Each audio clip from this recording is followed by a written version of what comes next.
My name is Julie Mike. I'd like to speak to you this morning for a few minutes about bullying in the workplace. Sexual harassment, threats, neglect, stalking, bullying. What do these events have in common? Sexual innuendos, leering looks or obscene gestures, threatening to do bodily harm, neglecting the needs of children or animals, or trying to strong-arm an individual into doing something they don't want to do.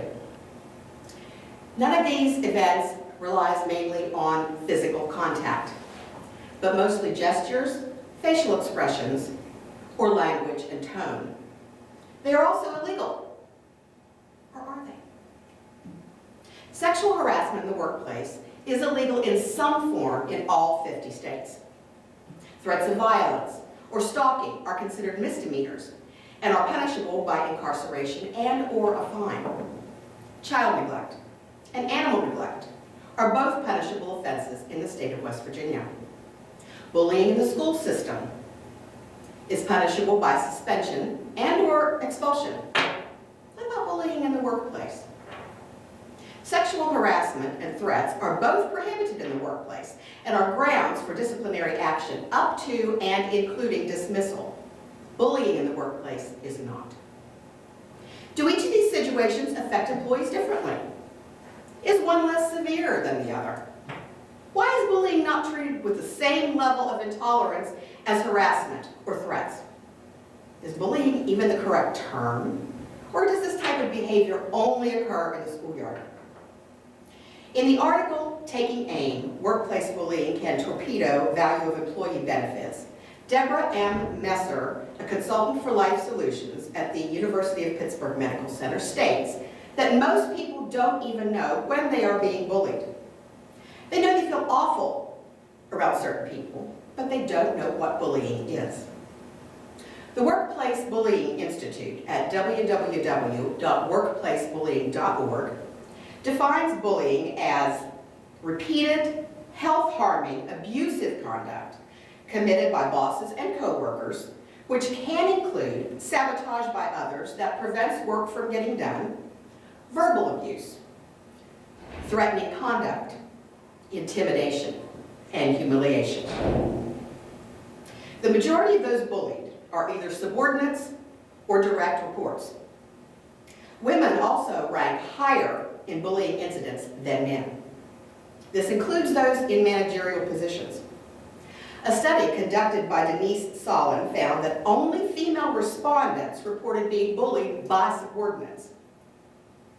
Women in managerial positions often do not report this kind of behavior because it makes them seem incompetent, but they're just being bullied because they're women. Bullying, however, is not confined to a certain position or gender. What are the characteristics of bullying, as opposed to an isolated incident of conflict? Bullying is rarely physical. Denise Solon identifies it as a verbal and psychological abuse.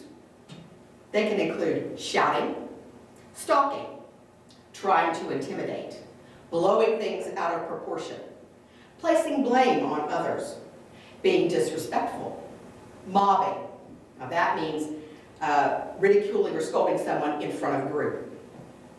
Using the silent treatment, discounting a person's thoughts or feelings, exhibiting uncontrolled mood swings in front of a group. Conduct which is threatening or humiliating, conduct that interferes with or prevents work from getting done, or exploiting a known vulnerability. There are also three elements that distinguish bullying from other types of conflicts. The behaviors have to happen frequently. There has to be a perceived power difference, not an actual one, but a perceived power difference between the target and the bully. And the behavior has to have the potential to harm the target. One might ask, how does the target come to be harmed if bullying is generally not physical abuse? The ramifications can include depression, alcohol abuse, post-traumatic stress disorder, high blood pressure, heart attack, stroke, and even suicide. Bullying can have detrimental, even permanent effects on interpersonal relationships between coworkers and between the targets and their families. Job turnover is also a threat because some people would rather quit their jobs than be bullied. These effects are not limited to the targets of workplace bullying. Co-workers who overhear these exchanges can be subject to the same psychological and physical effect ramifications as those directly involved. These are some of the same effects that accompany sexual harassment. The Workplace Bullying Institute research has shown that 70% of bullied targets will leave their jobs. One would think that the added cost of hiring and training new employees would be a good argument against keeping the perpetrator, but sadly, experiences have shown that bullying overrides rational responsibility. So what recourse do we have to combat workplace bullying? As stated earlier, this behavior in itself is not illegal. However, businesses can take an individual stand against this type of behavior. Donna Baldwin, author of Stand Up For Yourself Without Getting Fired, suggests that bullying in any form should not be tolerated. Even if they're good workers, write the bully up. Bullies are often appeased instead of disciplined. Many times employers look at the bully's personality or the target's personality. Do they clash?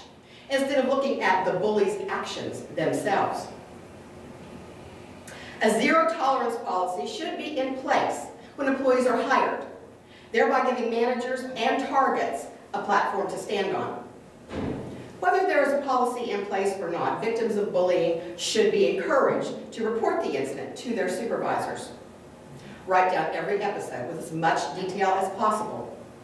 Employers should take these complaints seriously, deal with them quickly, and not allow the bully to be excused from this behavior.